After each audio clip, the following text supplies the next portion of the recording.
Stainless steel. For many people, especially those of us in the Western world, it's taken for granted often that some steel doesn't rust. For me, and for many folks, it was a bit of a shock when I first went into a Japanese kitchen knife store and found out that, hey, in fact, a lot of steel does rust. And sometimes that's even a good thing, or at least a desirable thing. Turns out there's this stuff called high carbon steel, often just called steel, because it was the first kind of steel that was ever created. And for most of history, the only steel that existed was steel that rusted.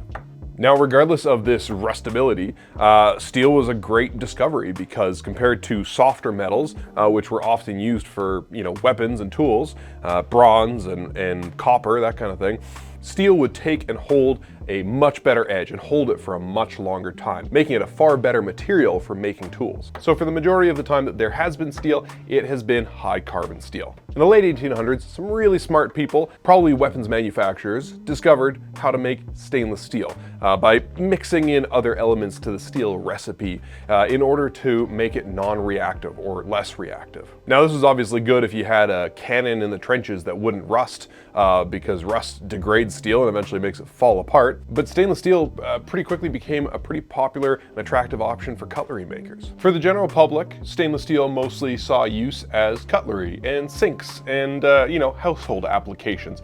And in a time before tetanus shots, this is an obviously popular choice. But if you fast forward a whole bunch, high carbon steel became mostly forgotten, especially just by everyday people in the West. And stainless steel was really the steel that they were familiar with. So people like my parents and even their parents mostly grew up with kitchen knives that were made out of stainless steel. If you were a chef or worked in a restaurant in the 70s, 80s, even 90s, you would probably remember high carbon steel blades that were preferred by chefs compared to the stainless counterparts. Knives like your classic Sabatier chef's knife, made from really high carbon steel and known for taking a sharper edge and holding it for a longer time. Some chefs back then even had a Japanese kitchen knife or two. But while professional chefs and cooks tended to prefer those high carbon steel blades, the home cooks were just using stainless steel. And by the time I started my first restaurant job in 2004, that was pretty much all they were using in professional kitchens too. Even the high-end knives were still stainless steel blades. Now, those of us using stainless steel at home, or even my fellow cooks when I got my first restaurant job, we didn't know any better. Stainless was really all there was. But for people who had been around longer and knew a thing or two about knives, the reason carbon steel was desirable was because it held an edge better. See, for most of the time that stainless steel has been around, it's been fairly soft steel, especially compared to high carbon steel. Now, to a home cook, that may not have mattered as much, but to a professional, the hardness and the ability to keep a really good edge that carbon steel has was really, really important. As a result, stainless steel developed a bit of a bad rap that exists to this day, thought of as low quality steel or just soft steel that can't hold an edge properly. And while that's been true for most of the last century, in recent decades, steel companies have created stainless steels that are just as good, if not better, than traditional high carbon steels. So today, we're going to look at some of the common myths surrounding stainless steel. Some of them are based in genuine fact, but the truth and reality has changed a lot since those rumors came about. And so we're going to go through, talk about them, debunk a few, and explain why stainless steel knives are good, actually. All right, first up, I have heard and I've read online a whole lot that VG10 stainless steel is no good, especially Shun knives made with VG10 stainless steel. The VG series of stainless steel was created by Takaful Special Steel, and one of their primary goals when creating this series was to create stainless steel that would outperform the stainless steel of the past. They were shooting for performance that was comparable to traditional high carbon steel, but with low maintenance, right? A steel that wouldn't rust except under the worst conditions. The best of both worlds. Good edge retention, great sharpness, low maintenance. These folks recognize that high carbon steel performs really well, but is impractical for a lot of professionals and undesirable for a lot of home cooks. Now, the VG series has a bunch of steels under the umbrella. There's VG1, VG2, VG5, VG10. These are all great stainless steels, and they all perform similarly, but VG10 is the most widely used, and so it's the most commonly known. Now, one of the main critiques I hear of VG10 is that it doesn't hold an edge very well. And sure, compared to a traditional high carbon steel or even some of the newer high-tech high carbon steels, it isn't going to get as hard when you make a knife out of it. But the hardness of the steel isn't the only thing that dictates edge retention.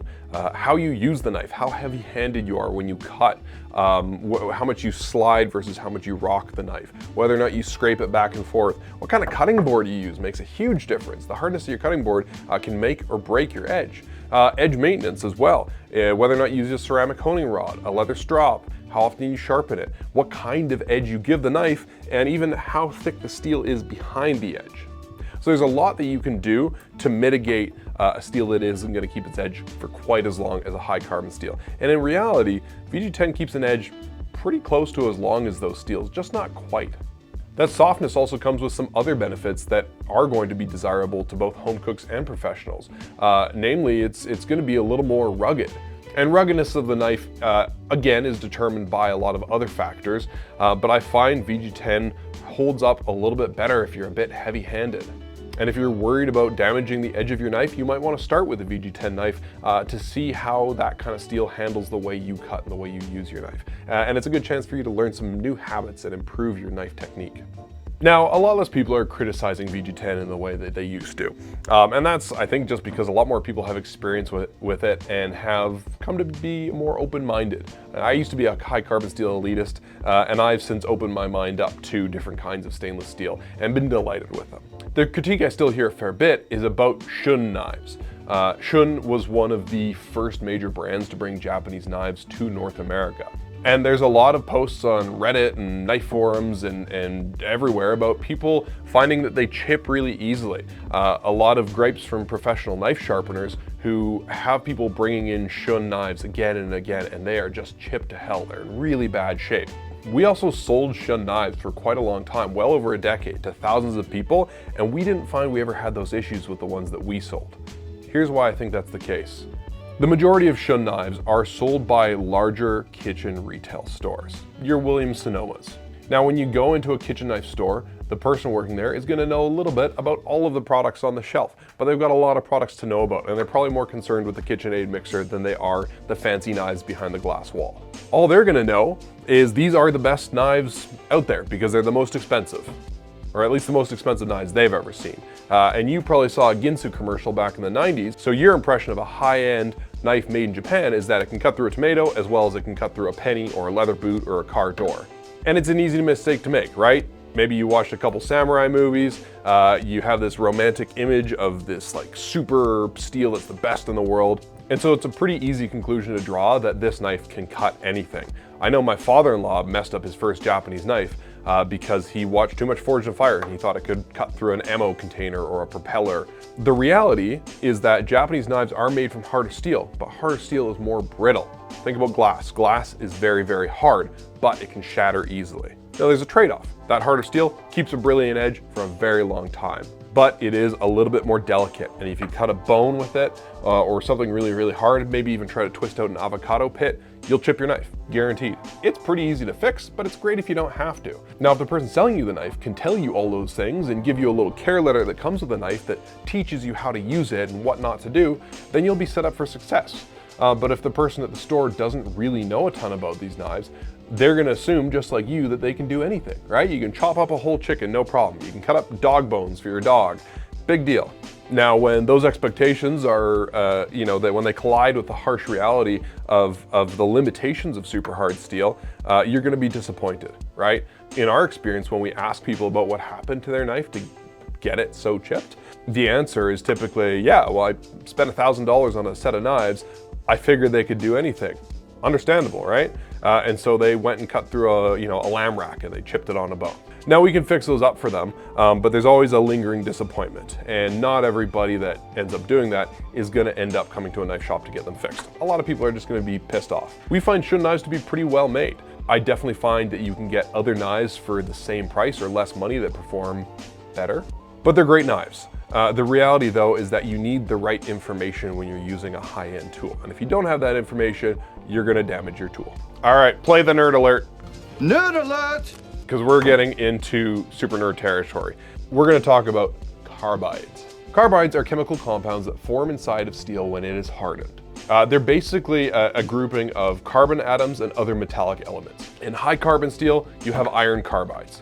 little groupings of carbon and iron atoms. In stainless steel, you have other elements that make it stainless: molybdenum, vanadium, chromium, and so you get different kinds of carbides based on those elements. Now, this leads to a complaint that I hear relatively often, again, among people that are more serious about their knives, spend more time talking about them online, and do a lot of sharpening, and that's that stainless steel is difficult to sharpen. And that's actually just true. See, when you get those different kinds of carbides from all the different elements that make up stainless steel, those carbides are very hard, and so they increase what's called the wear resistance of the steel, making it more difficult to grind and polish and sharpen. Basically, an abrasive sharpening stone, or whatever you're sharpening on, isn't able to bite into the steel as quickly and therefore grind it as quickly as it could something like a high carbon steel. If you're an experienced knife sharpener, you'll definitely be able to discern the difference between the two. But if you're brand new to knife sharpening, I'm not so sure. I don't think you'll really notice a big difference. But it is absolutely true that in general, stainless steels require more work to grind,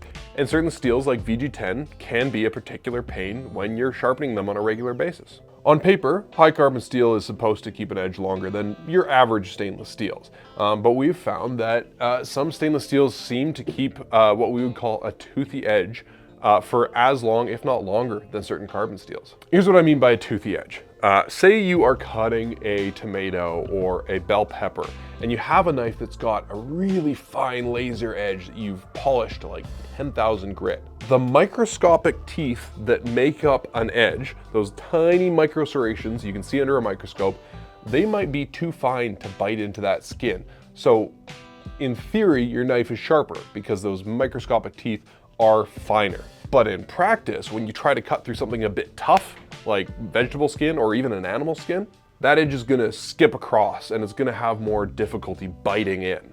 Whereas an edge polished to say 1,000 grit is gonna have rougher micro serrations, and it's gonna have a much easier time biting into that skin than a finer edge would. It is in fact possible for a knife to be too sharp. If you're looking for a toothier edge, those carbides can work in your favor. With use, with honing, with stropping, they can gradually fall away from the edge and leave a sort of toothiness in the edge that seems to last longer than a high carbon steel knife. Now, one myth that I've mistakenly shared myself, I'll be honest here, is that stainless steel knife won't get as sharp as a high carbon steel knife. Now, there's some truth to this, right? Say you sharpen a stainless steel knife and a high carbon steel knife to 4,000 grit. To somebody who is an expert or a knife nerd or just really into this stuff, the stainless steel knife probably isn't going to feel as smooth because those carbides are leaving some roughness in the edge. So if you want an edge on a stainless steel knife that's comparable to that carbon steel knife, you're gonna probably have to take it to a finer stone, a 6 or an 8,000 grit,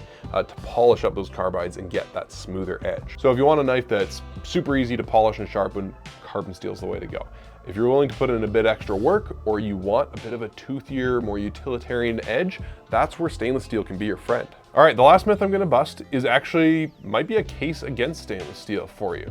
Stainless steel, we like to say, it's stainless, not stain never. Stainless steel can actually rust, but it usually only happens if you leave it wet for too long or you put it through the dishwasher.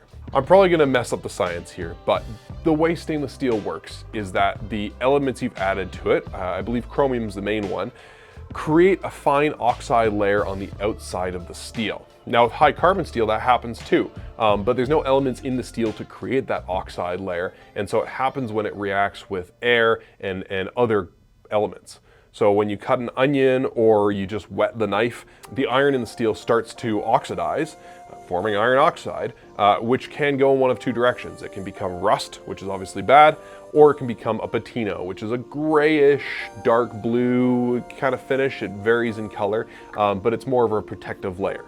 Stainless steel knives come with that automatically. The elements that they add to make it stainless helps form a protective oxide layer on the outside of the steel and prevent rust altogether. That said, if the knife remains absent of oxygen for too long, if it's soaking in water, if it's in the dishwasher, or if there's a wet spot and it's like up against your countertop and there's water sitting between the knife and the counter, that stainless steel can rust slowly. Again, it's slow. It's so much slower than high carbon steel, but stainless steel can rust. So just keep that in mind. If it does get a little rust, not a big deal. A little bit of barkeeper's friend, a little bit of baking soda, give it a little scrub, you're good to go.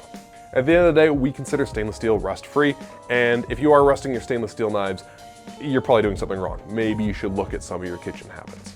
There is a category that we have dubbed semi-stainless steel. It's not really a real category of steel, but it's steel that has more carbon or less of the components that make it stainless and can oxidize more easily than stainless steel. Still way less easily than high carbon steel, but just a type of steel you need to be a little bit more careful with when you're caring for it. At the end of the day, here's why I love stainless steel.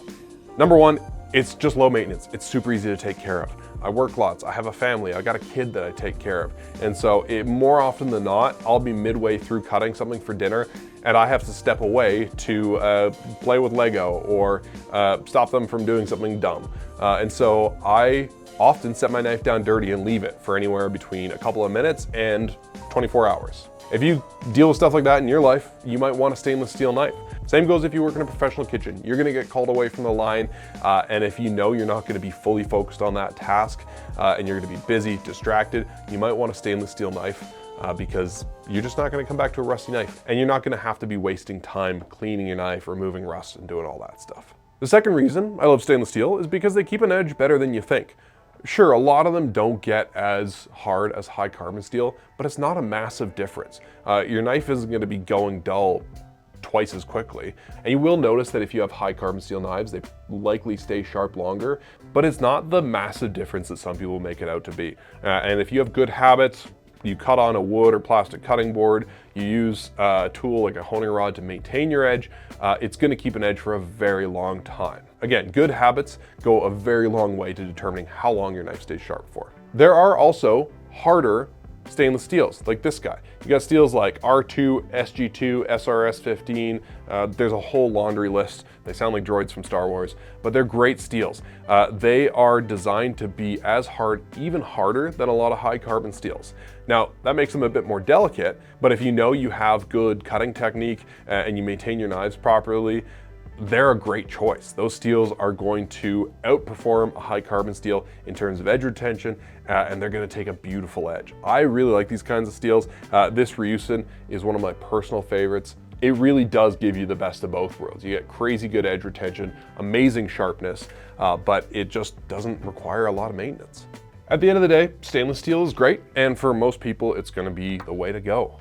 If you are looking for a knife from a specific maker though, you might not have a choice. You might be forced to go with stainless steel or high carbon steel because every knife maker has their preference. For some, they prefer working with high carbon steel because they like the way it forges. For some, they prefer stainless steel because they have home cooks in mind when they make their knives. But if you're just looking for a good knife and maybe you've been doing a lot of research online, you've read one too many Reddit posts saying that stainless steel is the worst and Shun knives chip when you look at them wrong, don't believe the hype. Stainless steel knives are great. They're reliable, and we also stand by our products. If we have a stainless steel knife in our lineup, it's because it's awesome. We've tested it ourselves, our customers have tested them, we know they perform well, and if something happens, we have your back, we'll fix it, we'll take care of you. At the end of the day, any good knife is gonna make your day when you cut with it. It's gonna be crazy sharp, it's gonna blow your mind, it's gonna get you inspired to cook, and hey, maybe you start with something a bit more basic and you upgrade to a fancy hand-forged knife down the road. But if you wanna start simple, don't feel bad. Don't believe the haters, stainless steel is great. If you need more help choosing a knife, leave us a comment down below and we can help you out. We also have a bunch of videos, a whole playlist on choosing a knife, or you can head to our website, shoot us a message, ask for some help, head to Knifewear in Toronto, Ottawa, Vancouver, Calgary, or Edmonton and get some help in person. We're here to help you make the right decision. And if you think I'm wrong, tell me down below. I want to hear your thoughts on stainless steel. I think you're wrong. Thank you, Mike.